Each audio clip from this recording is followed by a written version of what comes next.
Welcome to TCW Behind the Curtain. I'm Doomslayer, I'm back, and look, this low down, no good son of a gun, James Sly Silver. Welcome to the program. Thank you, mate. Remember to talk into the microphone as well. Thank you, mate. You don't have to do it like that. And I've got some questions for you, so let's bang it out before we do some banging later in our match against each other. All right. So how long have you been wrestling for? Oh, how old are you? Like 22 or something? 23. 23, yeah, ridiculously young. Ridiculously. Yeah, I look like I'm 29. So how long have you been wrestling for then? Since 2017. I started training 2016 September. 2017 August was my first match. Yeah, so and you've had a lot of matches then.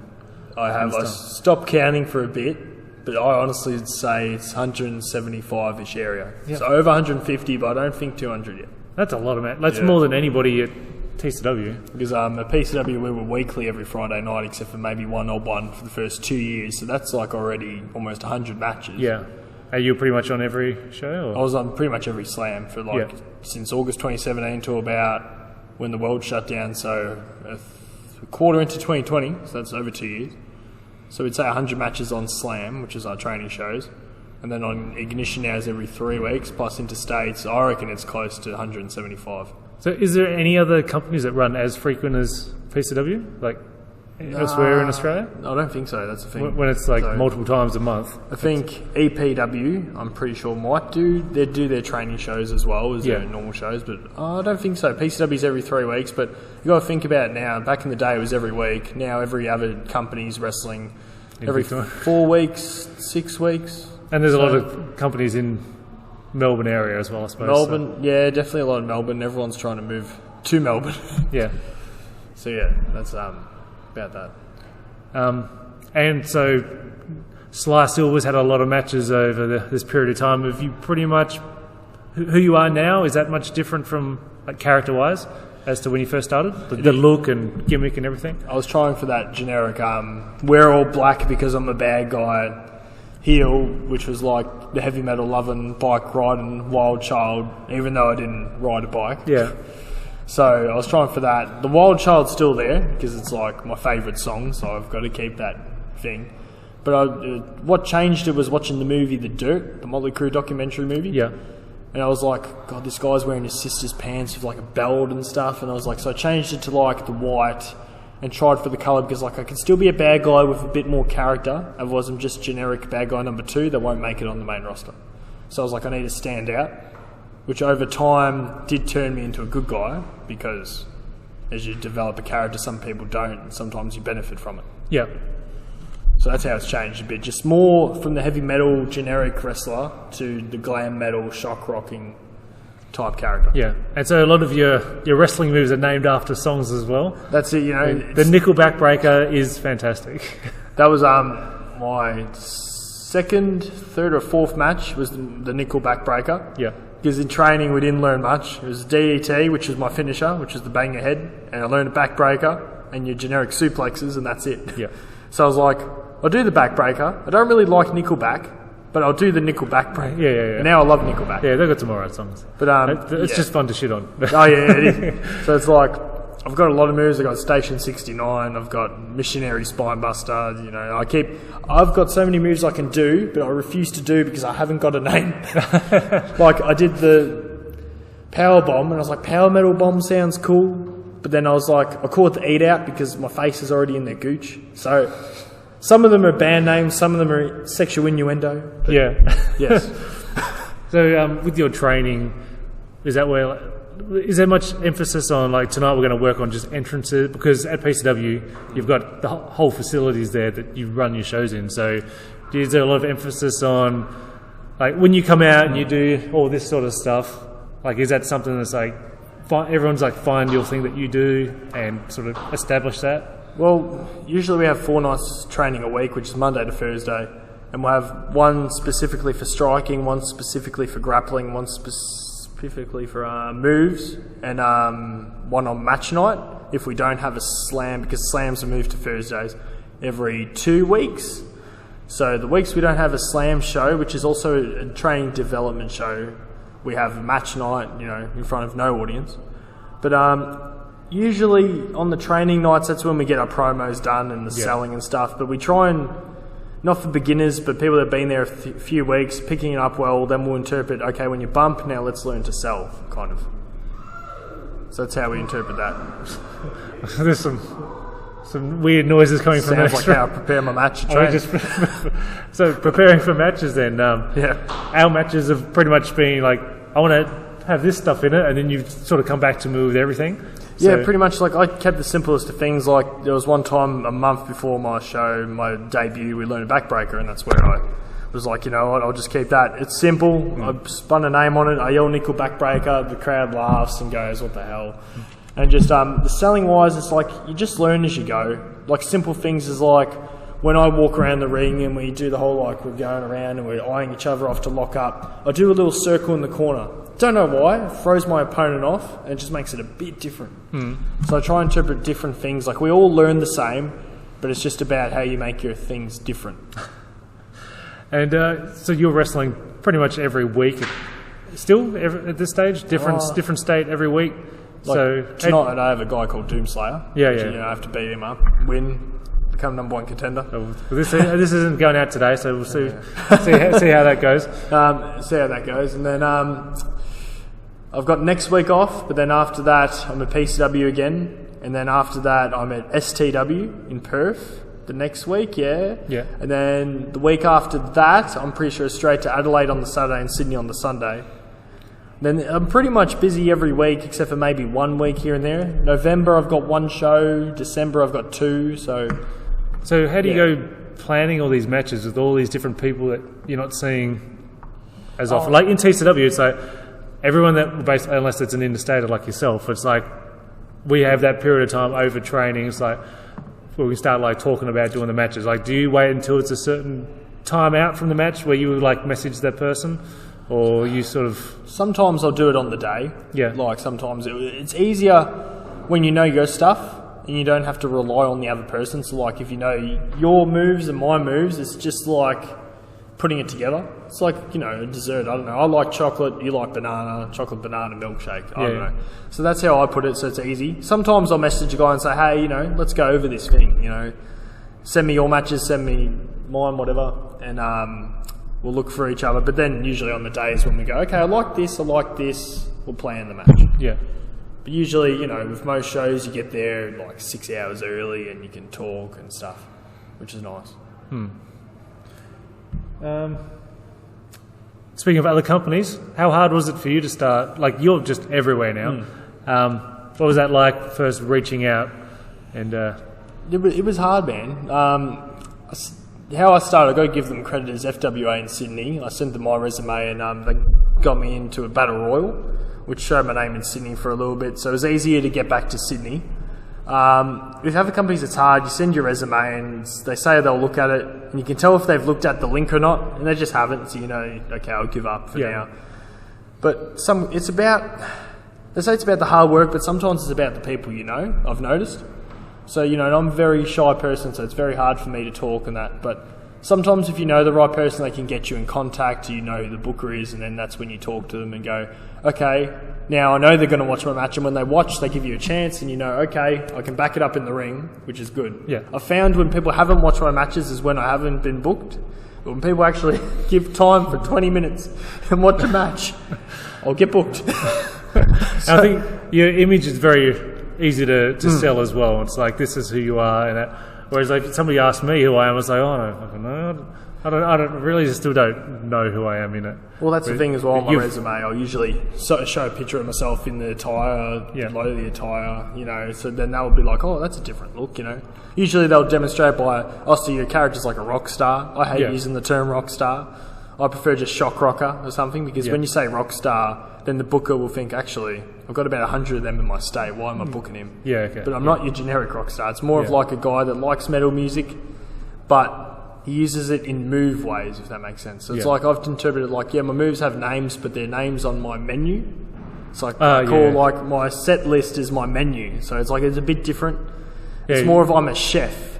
Rocking chef. You've kind of got like the food theme a bit more in the periphery. Yeah, so that makes it a bit different, you know, if that makes sense. Eat the silverware and it's dinner time, and You've got a very strong Twitter game and Yeah. Facebook game. So do you set aside like a certain amount of time every day? Because like you're posting links to tickets and you're doing Well, I was at work. emojis and everything. I was at work the other day, and the boss just installed cameras. He said, for robberies, even though he hasn't had the cameras installed for like 10 years, he's been there, and I've only been there like a year, not even like 6 months. And he put the cameras in, and then I'm on my phone, like in the TV box, and he's like, check if TVs are okay. I'm in the box, and I just get a text while I'm on the phone going, don't use the phone during company time. And I was like, looked up at the camera, just gave a wave. I knew he was watching me, because in the 6 months beforehand, he'd come out and quickly put my phone in my pocket. Yeah. So that's when I usually do it, or I'll go to the toilet about 10 times, you know, do some social media, because for some reason, like the bookers like to message me during work, which is great, and then have a go at me for something I did, whatever. Or, you know, stuff. So usually then, or I'll get home, and the girlfriend will be like, you going to spend time with me? I just drove all the way up here, and it's like, just give me 10 minutes. It turns into an hour. Then I get off the phone, and then she's up there, and I'm just like, hey. Did a little catwalk up there. You know? So your Facebook and Twitter is very good, and your Instagram. Why is your Snapchat so terrible? Yeah, true. I don't use my Snapchat much. Like, the Snapchat's pretty terrible when I do stories and stuff. Like, I was preparing for this hardcore match, and then I do my thumb on the TV. And then, you know, that's great. Yeah. I don't know. My Snapchat is pretty bad. Yeah. And even what's that new thing on Instagram that they have now, like the Twitter version of Instagram? Oh, the Threads thing. The Threads thing. I haven't used that yet. No, so I'm still using Twitter. or anything. Well, I only just got good at my Twitter and Facebook. Instagram was my thing, just like adding music to it and all that stuff. Yeah. Facebook is okay, but I don't get much traction off that. Twitter's crap. It's just more of like the wrestlers who you know, like will like your tweets. And I'll get one like on a passionate post. I'll tweet something like going, I don't know, that's dumb. And then I'll get 20 likes, and it's like, okay, so this passionate post about promoting a show got one or none, and this post about just agreeing with some wrestler that's high at the time, you get 20 likes. Yeah. So how do you go like negotiating, working your way around Victorian wrestling with the people that you want to stay away from? And there's a lot of, it seems like a lot of people don't really like each other in Melbourne. Yeah, that's staying on the right side of everyone is probably quite difficult. So the one good thing about my people in my company was when I was on Twitter and I was starting to be like them, you know, complain about everything, about opportunities and stuff. They told me, you know, just don't do that. You look bad. And I didn't realise what they meant. I was like, well, this is the only way you're going to get booked elsewhere. And then, sure, but also in the long run, it's not going to help you, because then you'll just look like a spoiled brat. Yeah. So there's a lot of people you'll notice, without naming names, that will be not in those better places because of that. So in the long run, they helped me by telling me 2 a.m. in the morning to stay off Twitter, you know. Yeah. So that's why I stayed off Twitter for a bit too. Yeah. All your stuff is pretty much just like promoting things or showing like highlight videos and all that sort of stuff. I think like you post, like you promote your matches better than anyone. Oh yeah, like the other day, I was 5 days in between Instagram posts, and I was like, far out. Like, I'm yelling at bookers, can you give me the footage now? Have you got any photographers, you know? Have they got photos, you know? I'm struggling. And then I put up a crappy post. If it gets less than 20 likes, I quickly delete it. Because my Instagram, the thing is like, I need to get at least 20 likes. If it doesn't, I take it down. But no, except for that, like, I'm doing pretty good on the Instagram, the Facebook. I'm keeping it clean, and if I think about it a bit more, like I'll keep a post there for about 12 hours, and I'm like, is that right? Is that smart? It's not too bad. Okay, I'll post it. Instead of what I used to do was, okay, write it up, post it, then I'd be like, oh crap, take it down. Too late, someone saw it. God, I'm so glad I don't have to worry about that. No, Tasmania is good. You've got one company. This good question has been submitted by Cody, actually. Oh, jeez. It says, what is your favourite Red Hot Chili Pepper song? I hate Red Hot Chili Peppers. When you're at work, and I didn't even know it was Red Hot Chili Peppers, it was like, not the Californication crap, it was just a third song. They've only got 2 songs that I always hear, and the third one, and I was like, what's this crap, to my old mate Dennis? And he's just like, this is your favourite band, Red Hot Chili Peppers. And I'm like, no, this is worse than that. Well, for your sake, I hope you don't have to wrestle against Malibu and get his entrance. I hate it. I hate Foo Fighters. It's worse. Foo Fighters? Oh, sorry, both. They're both the exact same fucking thing. Oh, sorry. Beep that out. No, that's all right. Yeah, because I always get them confused too. Oh, no, sorry. I like two Foo Fighters songs. The My Hero one, because I've only heard a couple anyway. And that other one where... Monkey Wrench, Everlong.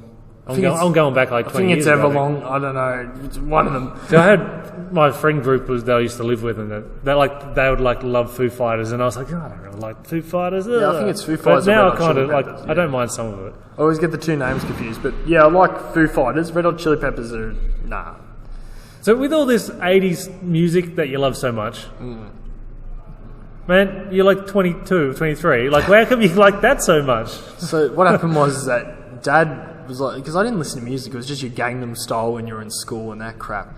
I didn't even know what really music was. Yeah. Like, I was like, we learn instruments, what's it for? No one really, like we had Eminem in the car with Mum, we had Pink, but it was Dad that was like, he was into all that music, but he was like, oh, you should try Kiss. He's like, I don't really like Kiss, but I think you should try them. And I was like, nah, they look like a death metal, I didn't know what death metal was at the time, but I knew that they were like, oh, that's... And it was black and had because of the makeup. Spikes and turns out stuff. Played opposite. But the first song I listened to in, what was it? It's grade 4. It was We're Not Going to Take It by Twisted Sister. Yeah. Because I realised now the teacher was just trying to teach us art by showing us music video because he's got face paint on himself. So he's like, we'll just show you that. So I was like, that's sick. But then later on I was like, what was that song you showed me? Then I was going on YouTube, just as you do in class when the teacher's not looking. And then I saw Enter Sandman and was like, oh, this is good. I was like, I wonder if there's other stuff like this. And then I was like, saw on suggestions this guy, like, it turns out it's Eddie, the head by Iron Maiden, got chained up, and it was The Trooper. And I was like, oh, this looks all right. I clicked on because I like the artwork. And I just loved it. I was like, oh, that's all right, but I wonder if there's better. Then Run to the Hills came on, and I was set from there. Yeah. Run to the Hills by Iron Maiden is my favourite Iron Maiden song. And then I heard that, then it went to Kiss, and then I was Queen and AC/DC for a bit.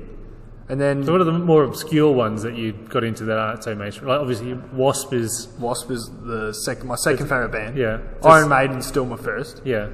But Wasp is an obscure band. They should be more popular, but the problem was every album's different by them. So they kept changing their styles. They never committed. That was the problem. At least Metallica committed to their style for 4 albums. Yeah, and that's why they became popular. They're the obscure bands like Cinderella. Yep. All the glam bands are the obscure ones that no one's heard of. Yeah, the ones where there's probably a couple of songs you know, but you don't know their back catalogue so well. Pretty much, yeah. Grim Reaper. There's a few. A lot of glam. Yeah. Not really. I don't like death metal.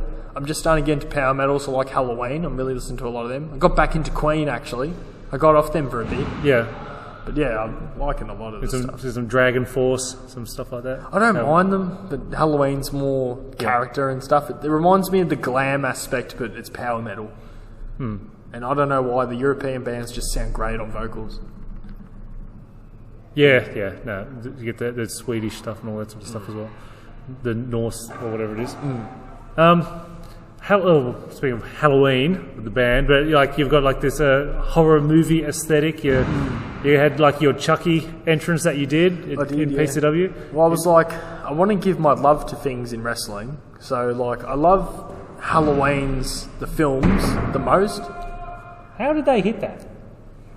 I don't know. There's just the window behind us. Jesus.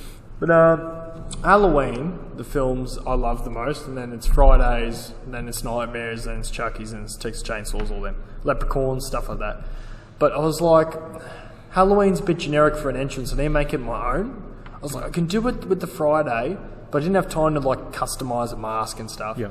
So I got the money together and made the Chucky outfit. Instead of good guys, it says Sly Guys on the chest. And I was like, that's interpreting like my whole slasher film genre love in that film as well, because everyone kind of knows what Chucky is. They know it's a horror doll. Yeah. Now it's like all about Annabelle and stuff, but Chucky's where it's at. Yeah. Well, I've gone through all the questions I had, but is there anything that you want to talk about? Any specific subjects? Well, I think we're fine there, but I'm probably only going to be able to use TCW footage because I have access to that. So I'm probably not going to post any PCW stuff without any things. So why don't you talk about some of your TCW experiences? Obviously, we've had the tag match. We've got our Winter Warfare Street Fight tonight, which should be a lot of fun if we remember what we're doing. Well, that's the thing, right? It's a good feud too to have. It's like one of the better feuds, you know. And I think it's a very like two mates going at it with a feud, which is nice, you know, to get both people over in an aspect to go in their two directions. And as far as PCW is always going to be my first home, no matter what. But TCW is honestly become my second home. Yeah, that's why I ask the guys and stuff if I can keep coming back, you know, and they're happy to have me back, and I'm happy to come back. So it's like we even got the Davenport show next month, or 2 months, is it? Yeah, 3 months actually. August, September. Yeah, it's October 2.5 months. I think. Yeah, bit of a gap. So it's like, it's fun. I just like having fun travelling, because if it was in the same state, that's fine. But at least I get to go somewhere new, and the waffles keep bringing me back. There's these chicken waffles at Samuel Pepe's Cafe. And I'll tell you, a sponsorship. 2 waffles and a bunch of chicken, add the bacon with the maple syrup. So when you turned up today, did they like, oh, you're back?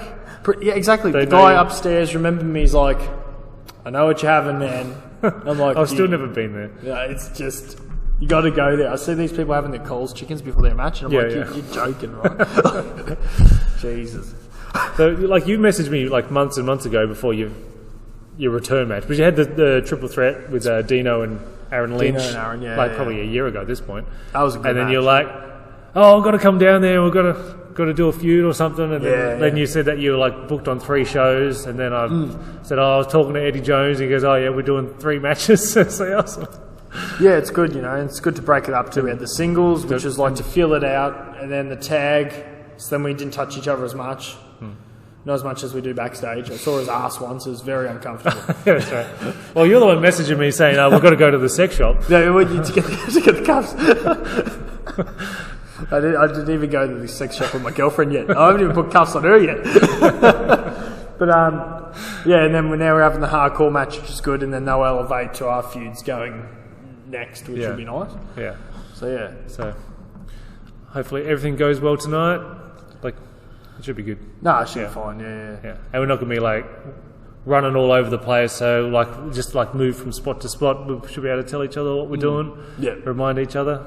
Yeah. That'll be a good show, man. Not a whole lot of moves. Well, here's the thing, right? They got to follow us. Yeah. First match. Yeah. Yeah. All right. Well, that's it. Thanks for joining me on TCW Behind the Curtain. That's it. And good luck tonight. Not too much good luck though. Yeah.